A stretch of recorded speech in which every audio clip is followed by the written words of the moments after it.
Et si on parlait de sport? Et si on parlait de sport? Une émission produite et réalisée par Laurent Garnier et Pauline Gaston-Conduit avec le concours du comité départemental olympique et sportif de Haute-Garonne.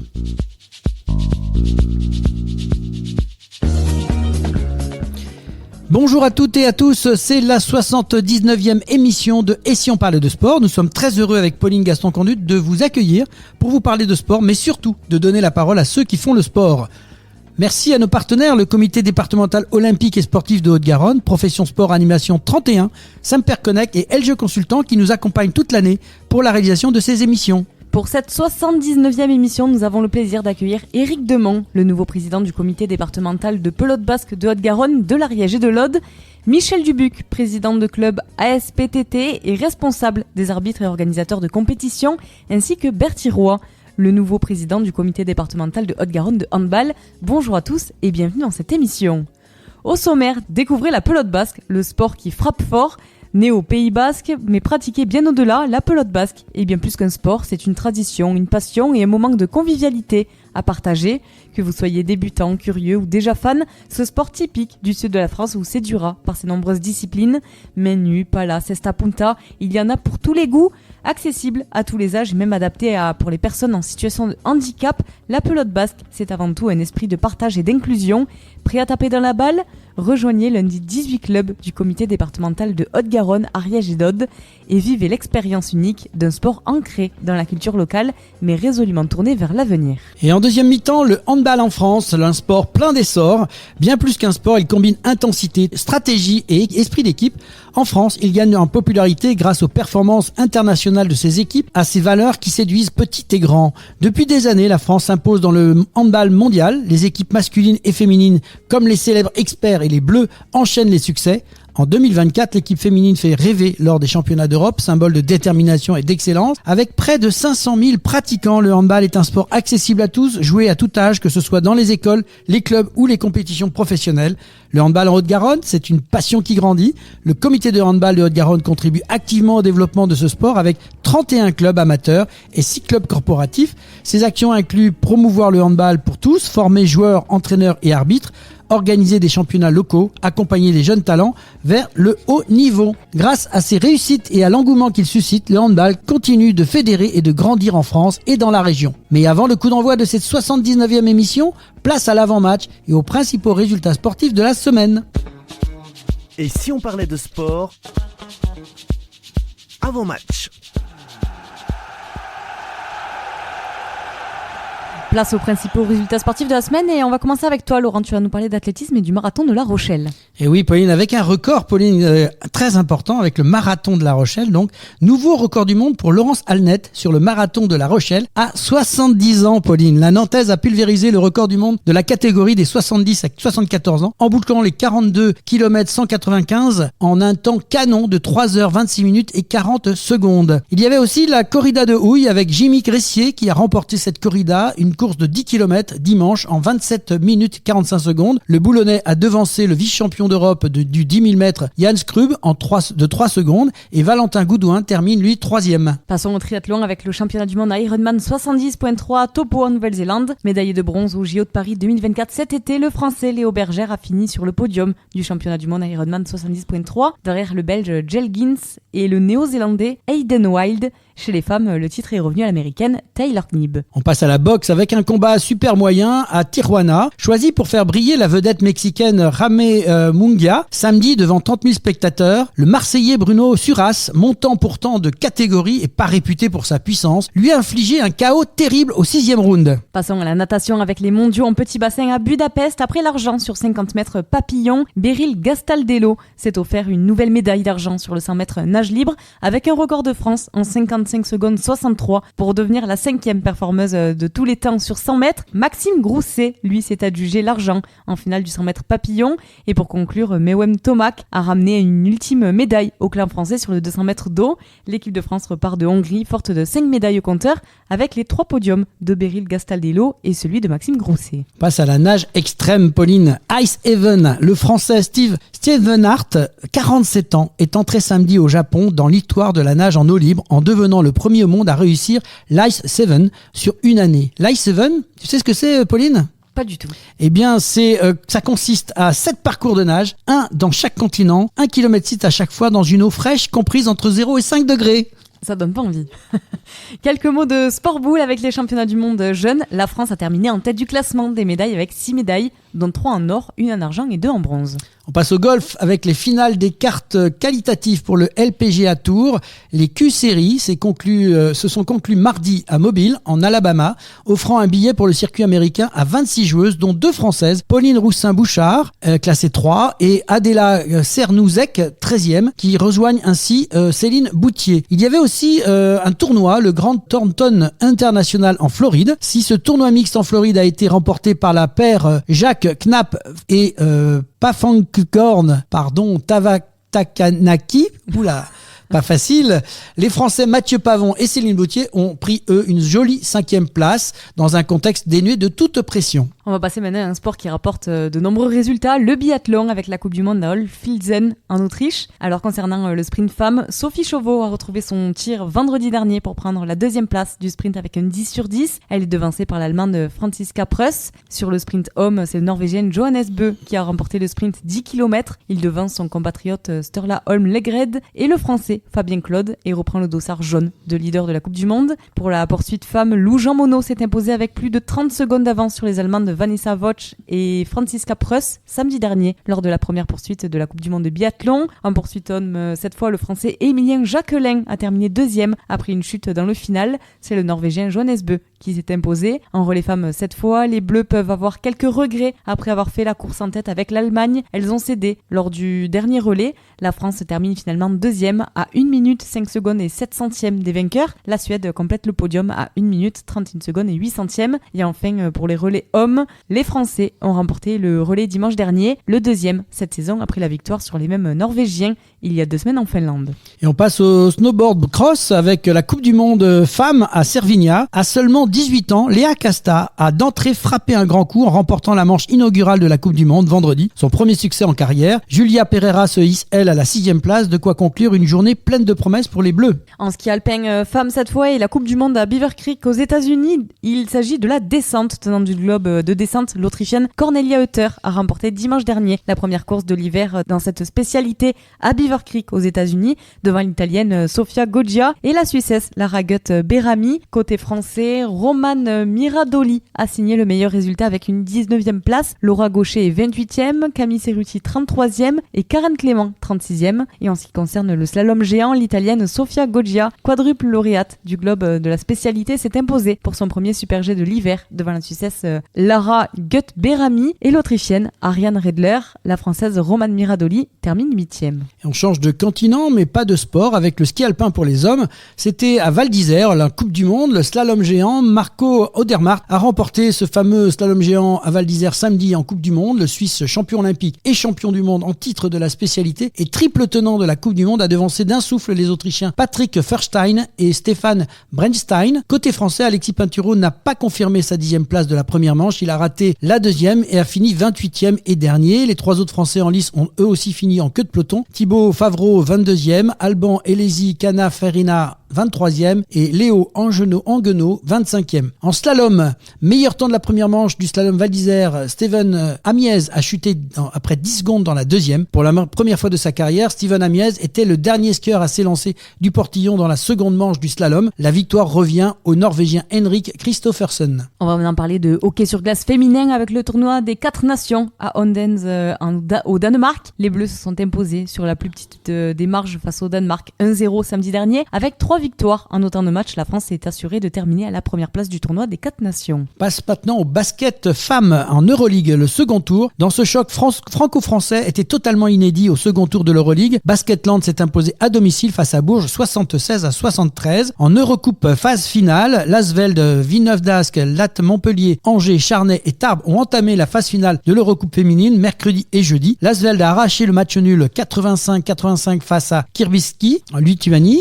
Villeneuve-d'Ascq Basque a survolé sa rencontre face à Constantana, 88-69. L'Athès Montpellier n'a laissé aucune chance à Klaipėdos Neptūnas, 96-60. Angers a pris le meilleur sur Sosnowiec, 86-60. Charnay tenu en échec par les Basques de l'IDK Euskostrem, 68-68. Et Tarbes de son côté s'est incliné à Keltern en Allemagne, 60-45. Passons au basket homme avec la 15e journée d'Euroleague. L'AS Monaco a mis 30 points à Fenerbahçe, 99-69, jeudi dernier à Istanbul en ouverture de la 15e journée d'Euroleague. Le club de la Principauté est désormais deuxième du classement derrière le leader parisien, vainqueur de Paris 98-93 vendredi dernier à l'Astrobal. L'Asvel a mis un terme à l'incroyable série du club de la capitale, leader de l'Euroleague, qui avait gagné ses 14 derniers matchs, dont 10 sur la scène continentale. Et en ce qui concerne la 16e journée de National 1, les joueurs du Stade Toulousain Basketball ont marqué les esprits en s'imposant face à Tours sur leur parquet, confirmant ainsi la victoire acquise à domicile lors du match aller. On passe au handball féminin avec ce fameux Euro 2025. Les Bleus stoppés aux portes de la finale de l'Euro par le Danemark, qui n'aura laissé aucune chance aux Françaises en demi-finale, 22-24.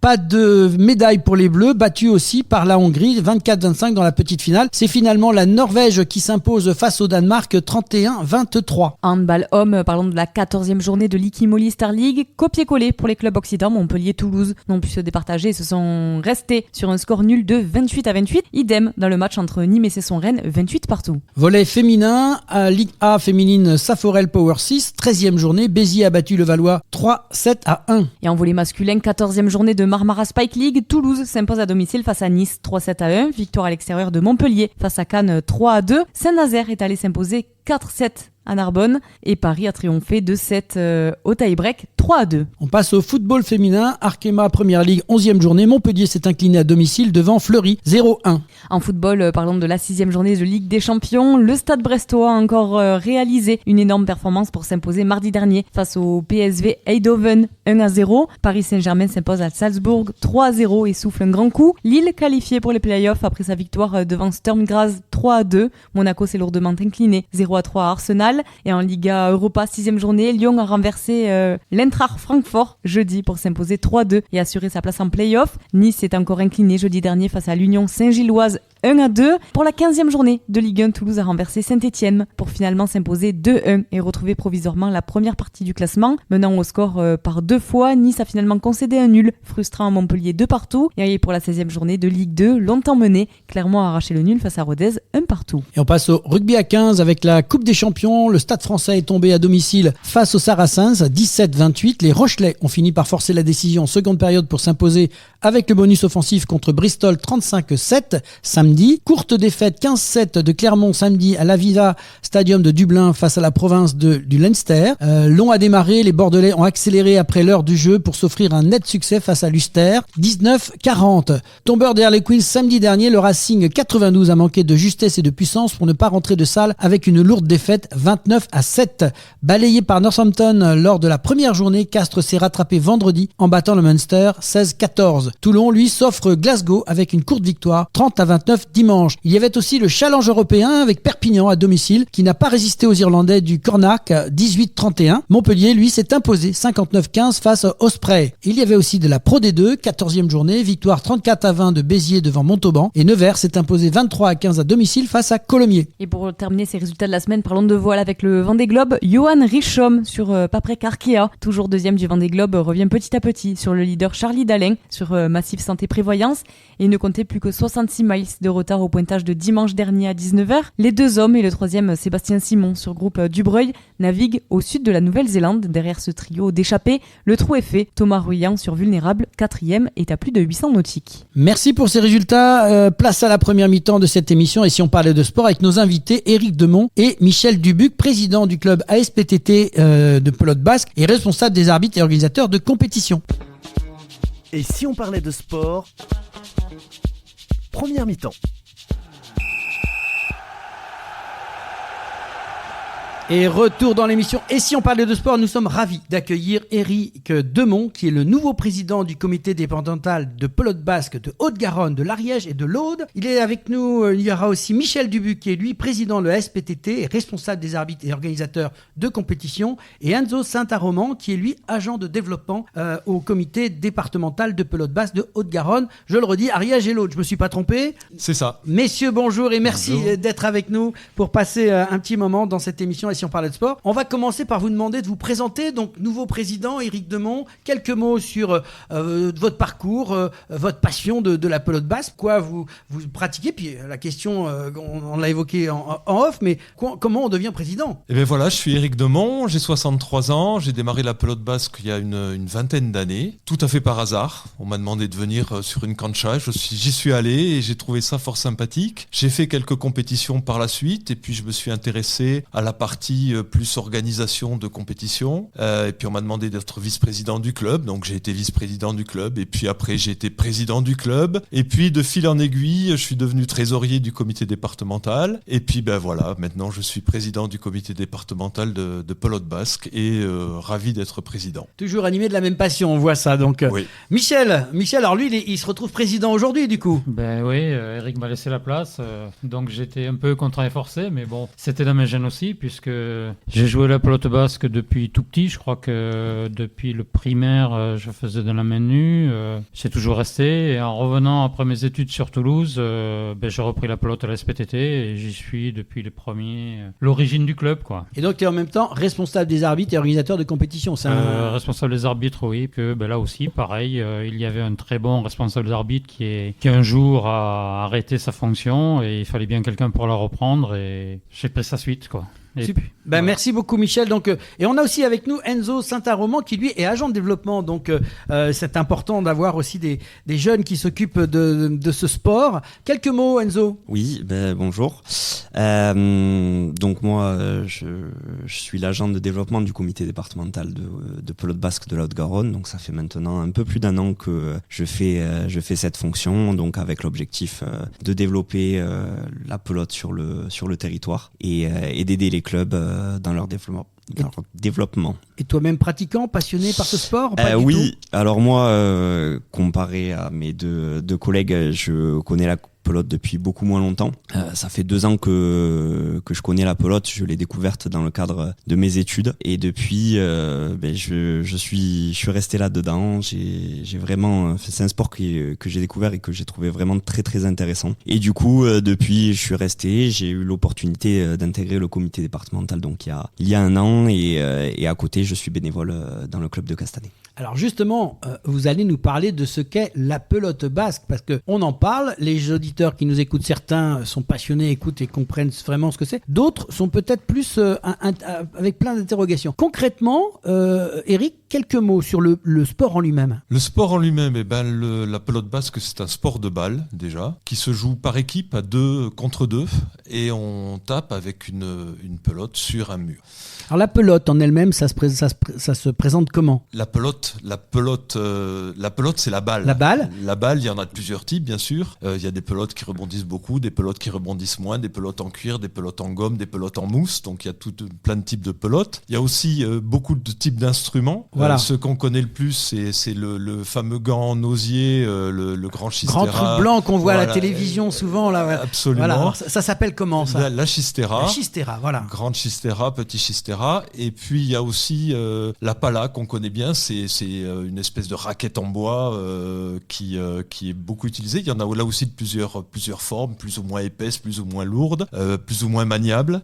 Donc différents types de balles, différents types d'instruments et aussi différents types de surfaces. On a 3 types de surfaces. Il y a les frontons qu'on voit un petit peu partout dans le Pays Basque. Dans tous les villages ont leur fronton qui permet de jouer. C'est juste un mur et puis on tape sur le mur. Un chapeau de carabinier, c'est ça ? Voilà, ça ressemble un peu à ça qu'on voit pour les gens, pour qu'ils situent. Quand ils se baladent dans les villages, on voit ces espèces de murs comme ça. C'est le mur, en général à côté de la mairie ou à côté de l'église. C'est ça dans tous les petits villages. Ça, c'est le fronton. Il y a aussi le mur à gauche. Donc, c'est la même chose. C'est un fronton, sauf qu'il y a un mur à gauche. Donc, c'est un petit peu difficile pour les droitiers, mais ils s'y font aussi. Et puis, il y a le trinquet qui est un espace complètement fermé. Donc, des murs dans tous les sens qui ressemble un petit peu à un grand squash, finalement, qui permet des rebonds dans tous les sens et qui est aussi très sympathique à jouer. Moi, j'en étais resté, Michel, comme tu disais tout à l'heure, c'est à main nue, c'était la balle de tennis et on tapait sur le mur à l'école. Exactement, et on jouait comme voilà. ça. C'est ça dont tu parlais tout à l'heure. Voilà, c'est ça que j'ai joué toute mon enfance. Ouais. Voilà. Ça se pratiquait dans toutes les écoles, je pense, du moins à mon époque. Voilà, non, c'est pour que ça perdure encore. Ça soit imagé, c'est plus facile pour les gens de se rendre compte que effectivement on lançait pendant des heures avec la main nue, donc cette balle de ping-pong, de tennis sur les murs. J'ai beau souvenir de ça. Donc à main nue, ça se fait aussi. Alors, est-ce que on peut parler un petit peu du comité départemental qui a été créé en 1986? Ça date pas d'aujourd'hui. Avec aujourd'hui, l'originalité du comité, c'est qu'il a 3 départements, la Haute-Garonne, l'Ariège et l'Aude, qui ont été regroupés. Oui. Est-ce qu'on peut parler un peu de cette synergie qui se passe, de cette ampleur en fait de travail, puisque ces 3 départements, je disais tout à l'heure, c'est une mini-ligue en fait. C'est une mini-ligue, c'est 3 départements effectivement, c'est surtout pour nous 17 clubs et 800 licenciés sur effectivement une grande surface qui oblige effectivement à quelques contorsions quand on veut se rassembler. Ceci étant, les compétitions, c'est beaucoup sur, notamment c'est les compétitions, les rassemblements, c'est beaucoup sur Toulouse. Et effectivement, il y a des joueurs à Carcassonne, il y a des joueurs à Pamiers, il y a des joueurs à Saint-Giron.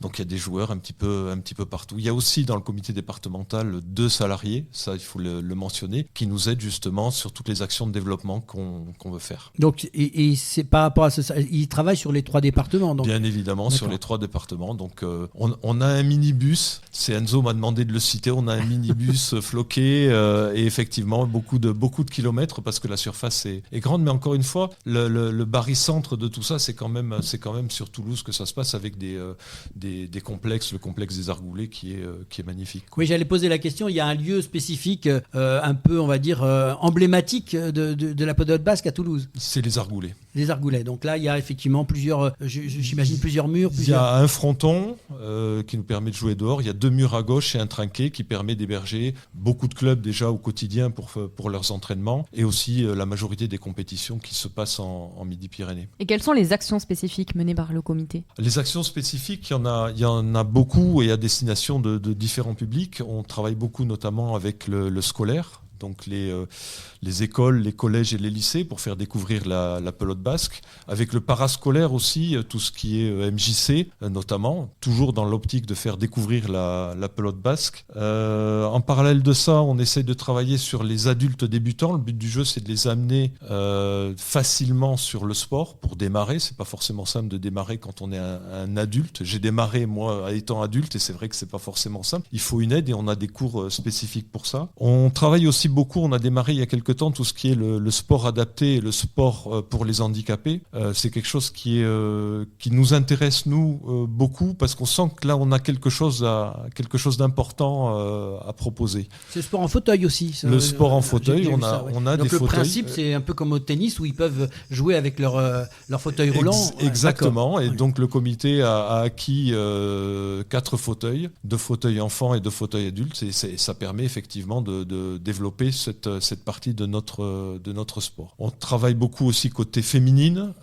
J'allais venir parce qu'effectivement c'est aujourd'hui, c'est important, la parité est là, mais en fait c'est un sport qui peut jouer effectivement homme-femme, ça pose pas de problème particulier. Aucun problème, bien au contraire. Je pense que moi j'adore la mixité. Je vais démarrer d'ailleurs une compétition en mixte, donc c'est sympathique. La seule peut-être petite différence qu'on peut trouver entre les hommes et les femmes, c'est une question de puissance, mais après elles sont tellement agiles et habiles avec une pala dans la main qu'elles compensent facilement, quoi. Et alors vous, en tant que nouveau président, quelles sont vos priorités ? Priorité, c'est pérenniser toutes les activités qu'il y a en cours aujourd'hui, c'est pérenniser ces activités et pérenniser aussi la structure. C'est-à-dire qu'on sait par exemple que financièrement, comme j'ai dit, on a 2 salariés, donc il faut qu'on génère du du business, j'allais dire, pour les nourrir, ces salariés. Et donc effectivement,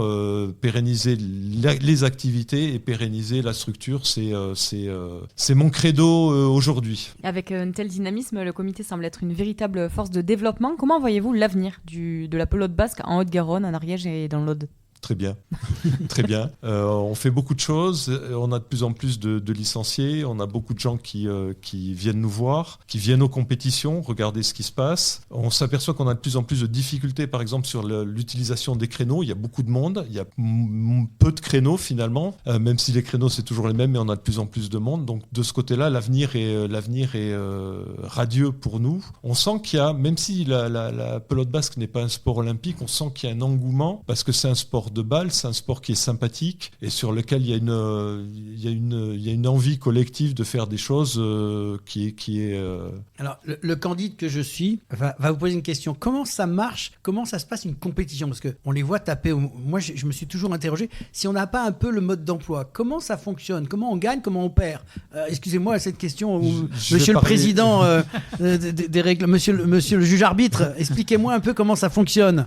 Eh bien, les parties, il y a les spécialités se jouent en 35 ou 40 points, mais voilà, comme on parlait de la menu tout à l'heure, vous avez une ligne minimale à passer. Si vous ne la passez pas, la balle est fausse pour vous, donc c'est point à l'adversaire, et ainsi de suite jusqu'à 35 points. Alors, vous me dites, alors 35 points, mais comment on perd une balle et comment on gagne un point ? On perd une balle si on ne la met pas dans le carré au-dessus de cette ligne qu'on a tracée sur le mur, ou si vous la mettez en dehors du terrain, quoi. Donc, il faut faire perdre l'adversaire. Voilà, il faut faire perdre l'adversaire, oui, ou gagner le point, parce que c'est plus intelligent de dire j'ai gagné le point que je l'ai fait perdre. Oui, mais enfin, c'est quand même le principe, c'est de faire perdre l'adversaire. C'est ce que je vois, c'est que celui qui va taper plus fort, il y a un retour et c'est comme ça que ça va se passer. Qui va taper le plus fort, ou on arrive à un certain âge. Il y a la tactique aussi. Avec les vieux, on arrive à une certaine, comment on va dire, il y a de la tactique. C'est ça, il y a de la tactique, comme tout sport. Et donc, en fait, après, tu parlais tout à l'heure de mix, donc c'est-à-dire que ça se joue par deux. Comment ça marche la compète à ce moment-là ? C'est deux équipes, c'est deux équipes 2 contre 2, donc les compétitions mixtes, l'équipe, c'est un homme et une femme. D'accord. Et je trouve ça extraordinaire, parce qu'effectivement, on s'aperçoit que entre les hommes et les femmes, il n'y a pas le même type de jeu forcément. C'est lié aussi aux capacités physiques de chacune. Et du coup, on est obligé de s'adapter. Et c'est ça que je trouve très sympathique dans ce sport, c'est cette adaptation permanente en fonction de son partenaire et puis des adversaires aussi, par rapport, là encore, à une surface qu'on a, par rapport à un outil qu'on a dans la main et par rapport à une pelote qui rebondit plus ou moins loin, plus ou moins vite, plus ou moins bien. Et quels sont les tournois et les championnats les plus prestigieux en pelote basque ? Il y a les championnats mondiaux, en pelote basque, mais nous, on est plus préoccupés aujourd'hui par nos championnats première, deuxième et troisième série qui ont lieu tous les week-ends. Là, tous les week-ends, Michel arbitrait encore hier des matchs de national. Il va démarrer l'organisation de la troisième série mur à gauche. Donc, il y a beaucoup de choses. Les filles, il y a un championnat féminine trinqué qui se termine samedi prochain, donc avec une belle remise des médailles. Donc, il y a des championnats. Tous les week-ends, ça joue. Et il suffit de venir voir. Et on le sait, on est en train de finir une année olympique. Est-ce que vous pensez que la pelote basque pourrait un jour figurer aux Jeux Olympiques ? Je pense pas. On n'est pas encore assez développé en termes de nombre de pays. C'est-à-dire que pour rentrer sur les Jeux Olympiques, faut avoir une surface en nombre de pays qui est importante. Et c'est vrai que la pelote basque, elle se joue en France, en Espagne, au Mexique, en Argentine. Mais on est sur une quinzaine de pays, pas plus. Donc effectivement, on est loin du foot, de l'athlétisme ou de ce genre de sport. Mais peut-être un jour, pourquoi pas. Mais pour le moment, j'y crois pas trop. Mais c'est pas grave, on se débrouille bien quand même. C'est un sport qu'on peut commencer à quel âge ? 4 ans, 5 ans, 6 ans, ça démarre. Faut voir les petits. On a accueilli récemment des classes de CP. On les met avec une pelote et en main nue. Et effectivement, comme le disait Michel tout à l'heure, à main nue, ils tapent sur un mur avec une balle en mousse et ils se régalent. Donc ça peut démarrer très très tôt et ça finit à pas d'âge parce que vous allez me poser la question.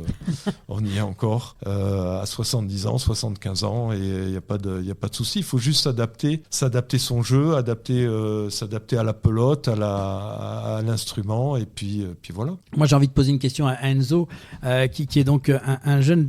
Bien sûr, tu travailles pour le comité, mais en même temps, tu disais tout à l'heure que tu es aussi bénévole. Quel est ce travail finalement d'encadrement que tu fais avec ces jeunes ? Alors, dans le cadre de mon bénévolat, je suis le responsable et l'éducateur d'une école de pelote. Donc moi, mon objectif, ça va être vraiment de donner envie aux enfants de venir jouer à la pelote, de continuer ce sport. La problématique qu'on a chez les jeunes à la pelote, c'est que la pelote est souvent le 2e, 3e sport. Donc mon objectif à moi, c'est de grappiller quelques places.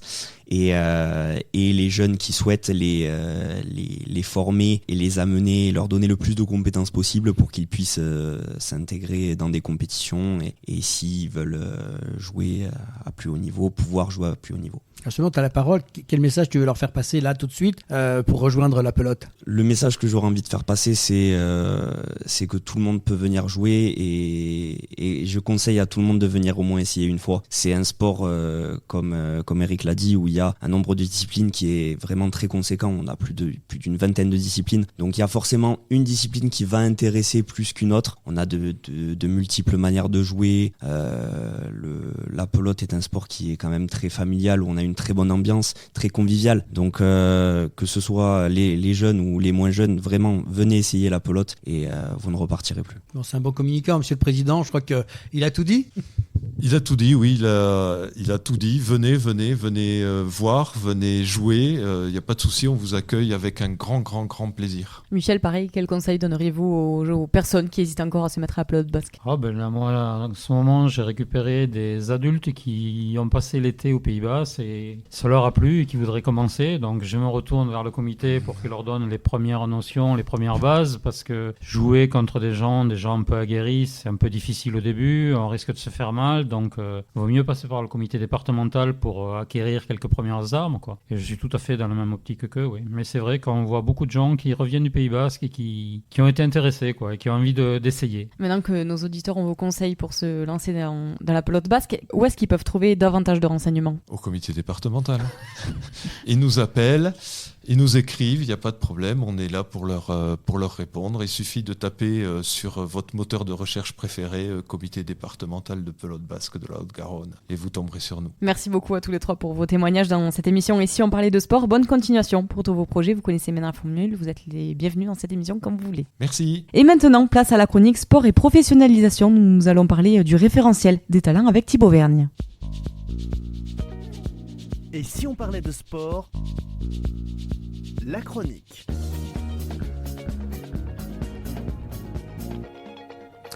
Et chronique sport professionnalisation, la quatrième de la saison, avec Thibaut Vergne cette fois-ci qui nous accompagne, qui est chargé de communication chez Profession Sport Animation 31. Bonjour Thibaut. Bonjour Laurent. Alors cette fois-ci, nous allons parler du référentiel des talents du groupement d'employeurs sport et loisirs 31. Qu'est-ce que c'est que ça ? Alors le référentiel des talents, c'est un outil qu'on a mis en place pour faciliter la recherche d'intervenants qualifiés par les clubs sportifs et les autres associations. En fait, c'est un outil qu'on a co-construit avec notre personnel au mois de mai 2023.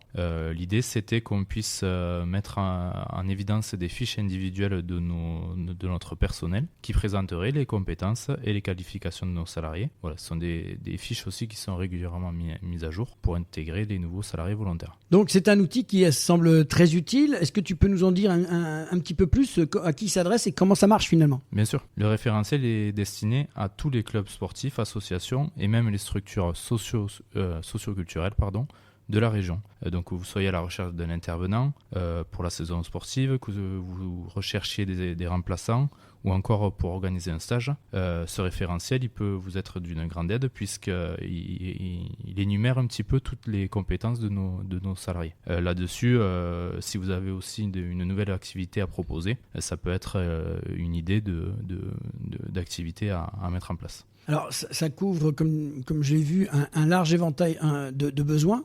Mais alors, comment concrètement les clubs ou associations peuvent accéder à ce référentiel ? Alors, l'accès au référentiel, il est assez simple. simple, il est disponible sur notre site internet dans la rubrique actualité. Les clubs peuvent le visualiser, le consulter et voir les fiches individuelles des salariés. Là-dessus, ils vont y retrouver les compétences, les qualifications, les disponibilités, les territoires d'intervention et puis généralement l'expérience des intervenants. Et ça permet au club de choisir rapidement et efficacement le bon profil. Alors une petite question un petit peu d'or, c'est un mercato quoi. Oui, c'est un petit peu ça. On choisit son joueur et on dit je veux celui-là. On fait son choix et si ça colle bien à la discussion avec l'éducateur sportif ou le salarié, on enclenche l'activité. Alors c'est un pré-travail qui est proposé donc j'imagine aux clubs ou aux associations. C'est une excellente initiative pour ces clubs et associations. Quel type de compétences peut-on trouver dans ce référentiel? Alors, quelques exemples. Une grande diversité de compétences. Dans le sport, par exemple, on peut retrouver tout ce qui est remise en forme, sport collectif, sport de raquette, sport de combat et bien d'autres. Il y a aussi des activités socio-culturelles ou même plutôt des fonctions de support. De manière générale, il y a quand même des éducateurs sportifs, des animateurs socio-culturels et il y a aussi des spécialistes de gestion de projets associatifs. Voilà. Et comme je vous disais, on travaille régulièrement à enrichir tout ce référentiel des talents. Alors c'est un outil très complet qui est a priori bien pensé. Tu as des retours de clubs qui ont déjà utilisé ce produit? Oui, alors ça reste quand même un outil jeune qui demande à être connu et reconnu par les associations et les clubs sportifs. Mais on a eu des retours de clubs qui apprécient notamment la simplicité d'utilisation de l'outil et la qualité aussi des intervenants qui y figurent. Ça permet aussi de gagner du temps, de se concentrer sur l'organisation des activités, tout en étant assuré de travailler avec des personnes qualifiées. Alors concrètement, je rentre des données, il y a des filtres, je veux un animateur de football, je vais taper le mot football. Comment ça, un petit peu d'infos, comment ça fonctionne? Dans l'ergonomie de l'outil, en fait, on va chercher par activité et derrière, on aura toute une liste d'éducateurs en fonction de l'activité. Ça nous permet, en cliquant sur l'éducateur choisi, de voir un petit peu son territoire d'intervention et de rentrer un peu plus dans les détails.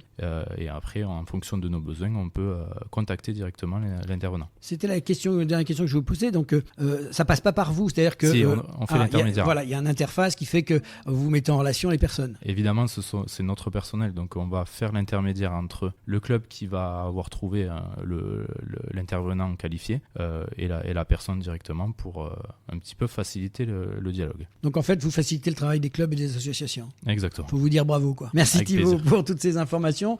En tout cas, voilà, on peut se renseigner. Juste une petite info, un site, une adresse. Alors le site haute-garonne.profession-sport-loisir.fr. Alors voilà, vous avez envie de faire votre mercato, trouver le bon individu, le bon ou la bonne personne pour vous aider dans les associations. N'hésitez pas, renseignez-vous. Et vous voyez, il y a des gens qui travaillent pour vous. À très bientôt pour une nouvelle chronique sport et professionnalisation. C'est le mi-temps, retour au vestiaire. On se retrouve dans quelques instants avec notre invité Bertie Roy. Et si on parlait de sport, mi-temps.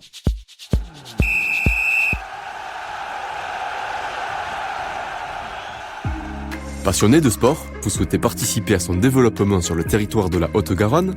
Alors ne cherchez plus. Le comité départemental olympique et sportif de la Haute-Garonne est là pour vous. Notre passion commune, l'excellence sportive et l'olympisme. Le CDOS 31 accompagne les comités départementaux et les clubs dans leur développement. Par des formations adaptées aux bénévoles et salariés pour développer leurs compétences, par l'organisation de multiples manifestations sportives dans lesquelles vous pouvez être intégré, à travers la mise à disposition de volontaires en service civique. Alors contactez le comité départemental olympique et sportif de la Haute-Garonne dès maintenant par mail contact@cdos31.org ou au 05 62 24 19 02. Ensemble, faisons briller la Haute-Garonne à travers le sport. Et si on parlait de sport, deuxième mi-temps. Et retour dans l'émission. Et si on parlait de sport, nous sommes ravis d'accueillir Bertie Roy, fraîchement élu président du comité départemental de handball de Haute-Garonne, qui nous dévoile ses projets et ambitions. En s'appuyant sur les missions principales du comité, il nous éclaire sur les initiatives à venir pour renforcer la pratique du handball dans le département et son regard sur l'actualité internationale du hand féminin avec le championnat d'Europe 2024. Bonjour Bertie. Bonjour Laurent, content de te retrouver à l'antenne. Merci en tout cas d'avoir accepté notre invitation. Et tout d'abord, on va te féliciter pour cette élection à la présidence du comité départemental de Haute-Garonne. Et est-ce que tu peux te présenter justement pour nos auditeurs, expliquer qui est Bertie Roy et un petit peu son parcours et personnel et professionnel? Voilà, écoute, sur le parcours handballistique, écoute, moi je viens de Poitou-Charentes, donc je viens du pays du beurre et je suis venu jouer dans le pays de l'huile. Voilà, donc j'ai été recruté en 1983 par le club de Balma, avec lequel j'ai participé jusqu'à la montée en NMB, qui est la deuxième division actuellement, quoi. D'accord. Mais j'ai dû arrêter très tôt suite à une grosse blessure, et donc j'ai quitté les gymnases et j'ai mis, pour m'en remettre un petit peu, parce que quand tu as un projet, que tu es jeune, que tu échoues sur ton projet, souvent tu fais un virage à 380 et j'ai mis à peu près 20 ans pour revenir, quoi. Et tu es revenu? Et je suis revenu tout à fait par hasard, parce qu'il y a un ancien qui m'a retrouvé, qui m'a dit qu'est-ce que tu fais là, etc. Viens me filer un coup de main, et puis tu vois, j'ai replongé, quoi. Donc ça fait 18 ans que je suis dans la piscine. Et aujourd'hui, tu prends les rênes du comité départemental de Haute-Garonne. Oui.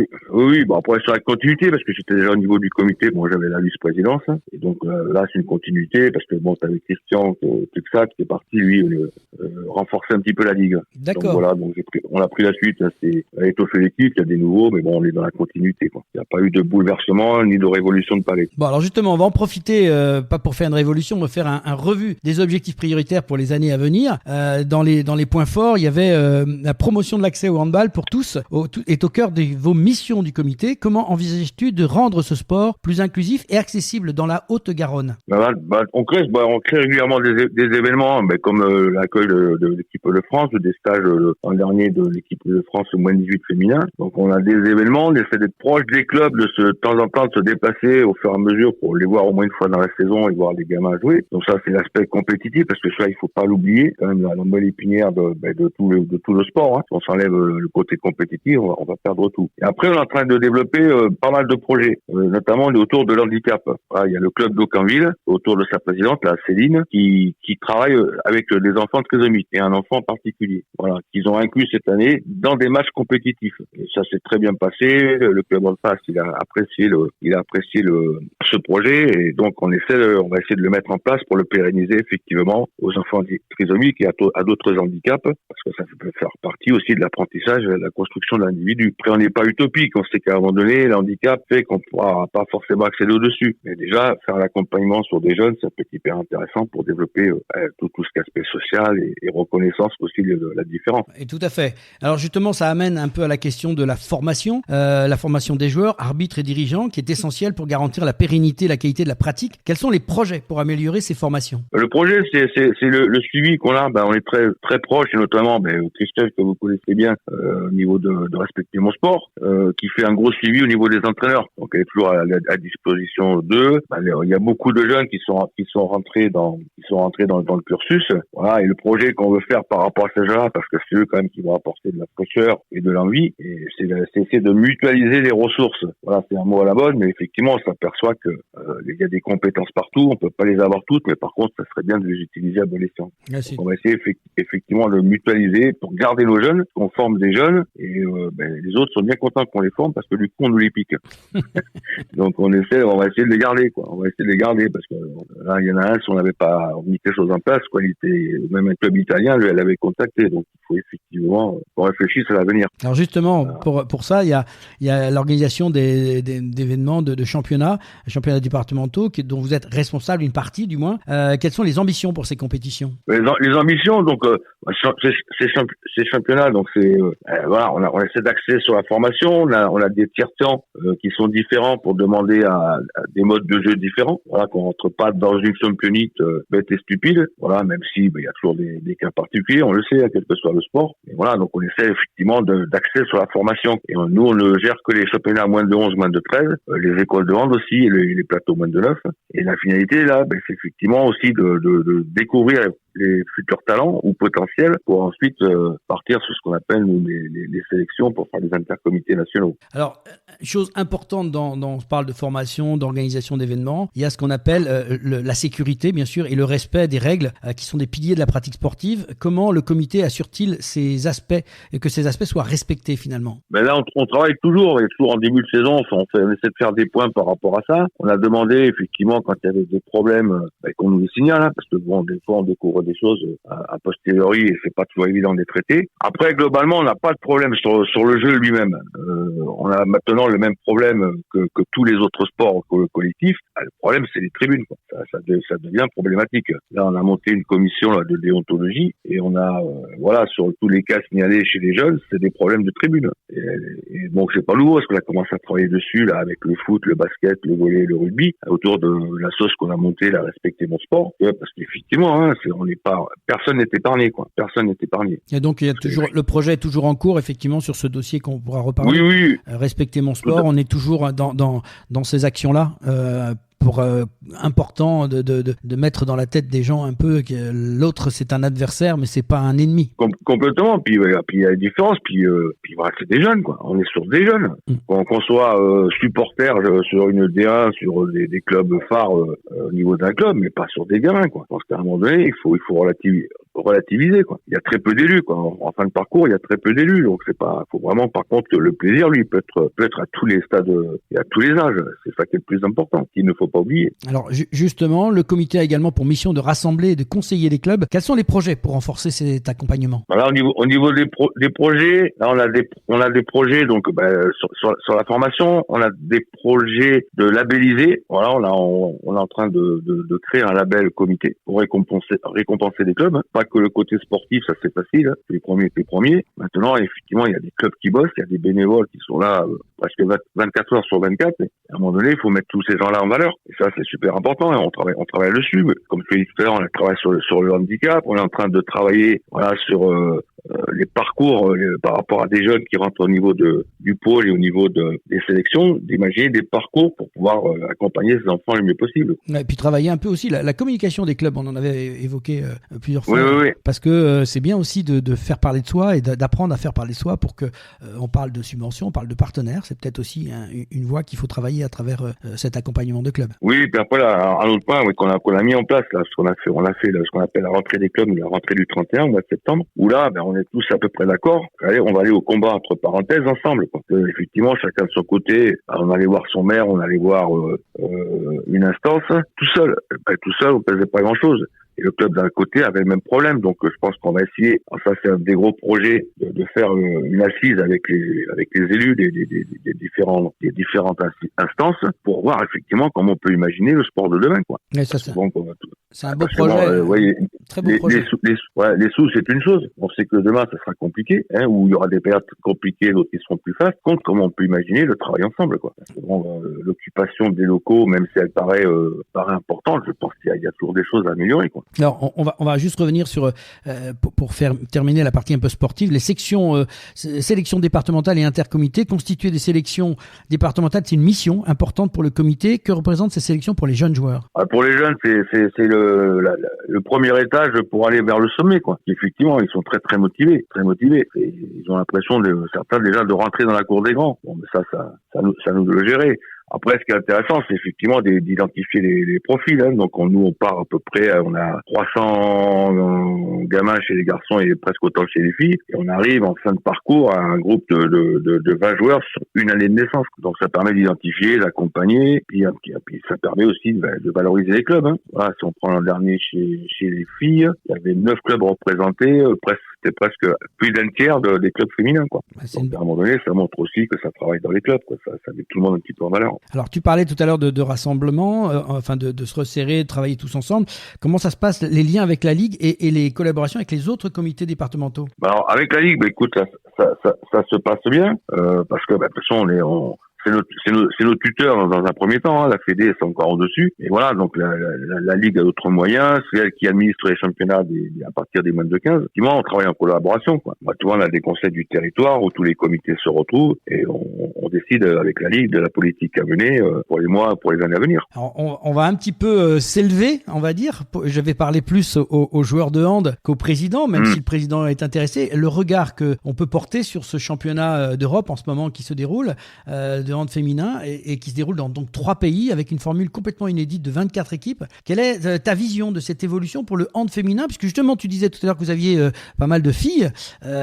Donc comment, quand on regarde vers le haut, ces améliorations-là, qu'est-ce que tu en penses ? Plus on est temps, ça permet des pays émergents à un moment donné de se confronter et de se jauger par rapport aux pays leaders. Donc quand on est temps, les championnats, oui, la formule est un peu plus longue. Je trouve que c'est toujours plus intéressant. On n'est pas à l'abri d'une surprise. Je pense qu'effectivement la formule elle est pas mal. Après, on va dire qu'à la fin, on retrouve les mêmes. Ça veut dire que la formule n'est pas si mauvaise non plus. Mais effectivement, ça permet de progresser à des plus petits pays. Oui, je pense qu'effectivement, de ce côté-là, les compétitions ont montré que c'était un petit peu plus serré quand même maintenant, qu'il y avait, et puis tout le monde apprend en fait en jouant face aux meilleurs, on apprend aussi beaucoup, donc c'est un plus pour l'avenir. Oui, et puis surtout qu'en plus les joueurs sur le plan européen, parce que ça voyage beaucoup, quoi. Nous les Françaises elles sont à l'étranger, réciproquement on a beaucoup d'équipes avec des joueuses étrangères. Il y a une libre circulation à ce niveau-là. De se retrouver sur les couleurs de son pays, à un moment donné ça fait une pause de fraîcheur aussi un petit peu, quoi. Alors justement, toi qui es président du comité départemental, comment on peut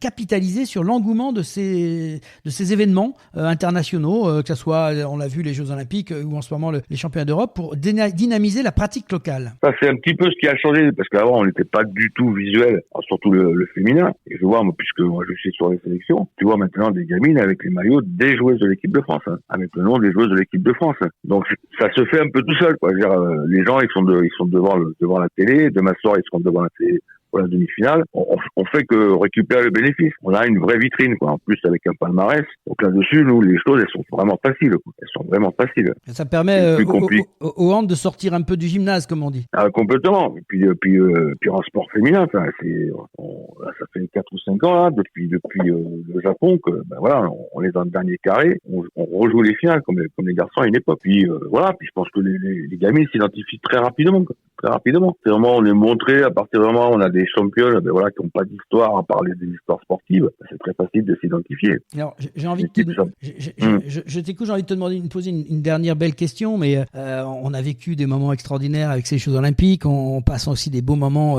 pour le hand encore avec ces championnats d'Europe.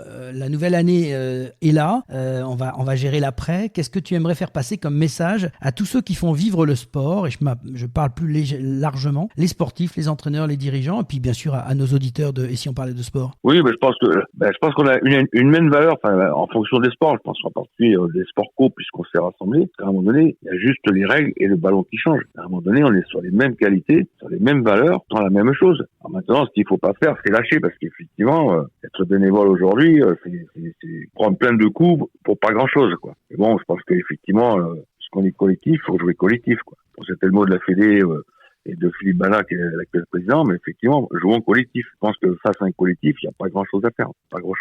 Les individus, soit ils rentreront dans le collectif, soit ils partiront de plein gré ou de malgré, quoi. Alors, quel message pour cette année qui arrive, 2025? Un petit encouragement, un petit mot. Qu'est-ce que tu pourrais dire à tous ces gens? Je pense qu'il faut faire du sport. Je crois que c'est, puisque tout le monde a vibré un peu avec les JO, je crois que tous les clubs sont prêts à accueillir, même si il y a de la place encore, mais il faut effectivement faire du sport. Enfin, ça permet de s'aérer, ça permet d'être en bonne santé. Enfin, il y a plein de qualités, et surtout de se mettre en relation avec d'autres personnes, soit en partenariat, soit aussi en compétition. Voilà, donc apprendre à vivre en communauté. Ça, c'est le sport. Je crois que c'est encore le dernier bastion qui permet ça, quoi. Alors c'est relativement libre, et les règles surtout, elles sont faciles à comprendre.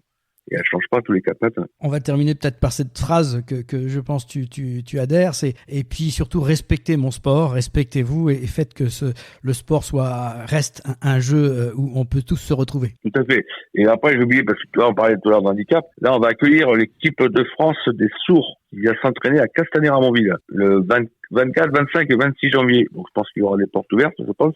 Il y aura des matchs, des matchs prévus, donc? Oui, je pense qu'il y a un match amical. Ouais, j'ai pas encore tout à fait, j'ai les dates, mais j'ai pas le détail du calendrier. Et voilà, donc ils seront abordables. En plus, il y a 4 représentants toulousains du club toulousain, là, des sourds. Donc, il y a 4 joueurs qui sont en équipe de France. Donc, c'est top, quoi. Bah, écoute, fais-nous passer toutes les infos et on sera heureux de communiquer tout ça dans l'agenda des sportifs. En tout cas, merci à toi d'avoir participé à cette émission. Et si on parlait de sport, c'est la 79e. On a vraiment un bon feeling avec le hand. Généralement, on vous remercie de participer avec nous et de permettre à cette émission de continuer de grandir. À très bientôt, Bertie, et bonne continuation et bonne année 2025. Toi aussi, Laurent. Et puis, écoute, moi, je passe un message, parce que bon, ton émission, elle plaît à tout le monde. Voilà, et je sais que tu as besoin d'un coup de main. Donc, des partenaires, ça peut toujours les bienvenus, parce qu'effectivement, c'est un nouveau mode de fonctionnement qui plaît à tout le monde et qui donne surtout la parole à tout le monde, quoi. Qu'on soit gros, petit, petit ou en D1 ou complètement amateur. Et je pense, alors, je sais pas si c'est un appel, je sais pas s'il sera entendu, mais effectivement, si on peut te filer un coup de main, ça serait top, quoi. Merci à toi, ça nous touche tous.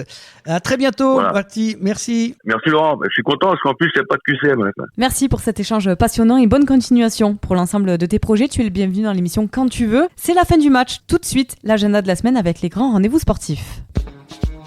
Et si on parlait de sport? Fin du match.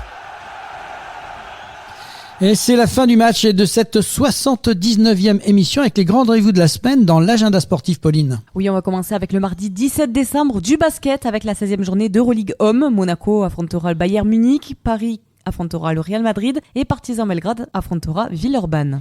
Le mardi 18 décembre, en volley, Ligue A féminine, 14e journée, Béziers contre Bordeaux. En basket, Euroleague féminine, Bourges contre Salamanque.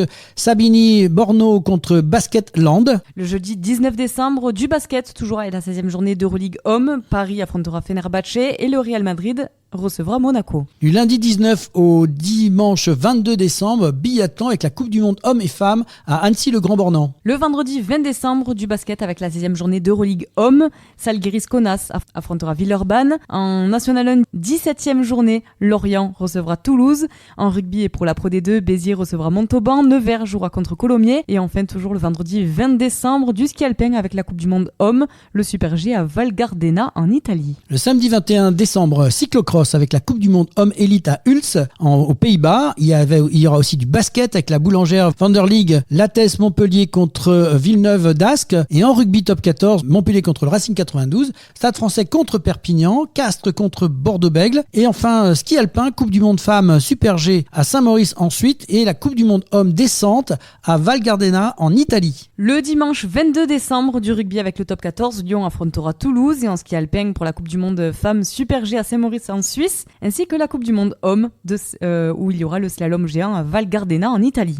Et le lundi 23 décembre, nous continuons avec du ski alpin, Coupe du Monde Homme à slalom à Val Gardena en Italie. La semaine prochaine, pour célébrer Noël, nous vous avons préparé une émission spéciale rassemblant une sélection des interviews les plus marquantes de l'année. En première mi-temps, nous retrouverons avec plaisir des invités d'exception, chacun reconnu pour son talent dans sa discipline. Nicolas Castel, directeur sportif des Dauphins du TOEC et entraîneur de Léon Marchand, partagera avec nous son expérience unique aux côtés d'un des plus grands espoirs de la natation française. Nous aurons également l'honneur de recevoir Vanessa Morales, ultra-traileuse et infirmière, détentrice depuis 2021 du record d'ascension du Kilimandjaro. Elle nous parlera de ses exploits passés et de ses prochains défis en montagne. Et enfin, Louis Dumas, athlète de haut niveau en ski alpinisme et membre du pôle sportif de Font-Romeu, reviendra sur son parcours et sur l'essor de sa discipline, désormais reconnue sur la scène internationale. Une première partie riche en émotions mettant en lumière des parcours hors du commun.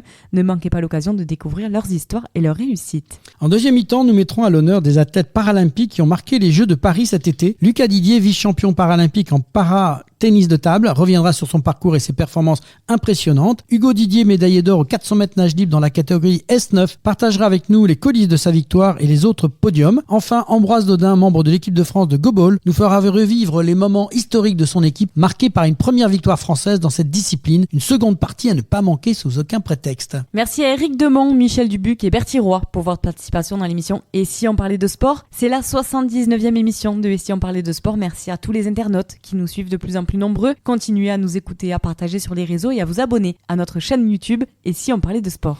Et un grand merci à nos partenaires, le comité départemental olympique et sportif de Haute-Garonne, Profession Sport Animation 31, Samper Connect et LG Consultant pour leur contribution précieuse à la réalisation de cette émission. Merci à Sébastien Couratin, notre partenaire informatique Samper Connect pour l'ensemble du suivi réseau informatique, plateforme podcast, site internet et ses conseils avisés. Merci Pauline Gaston-Conduite, journaliste et co-animatrice de l'émission, pour ton aide précieuse à la préparation et à la réalisation de ces émissions. Merci à toi Laurent, merci de votre fidélité et rendez-vous pour une nouvelle aventure de Et si on parlait sport la semaine prochaine.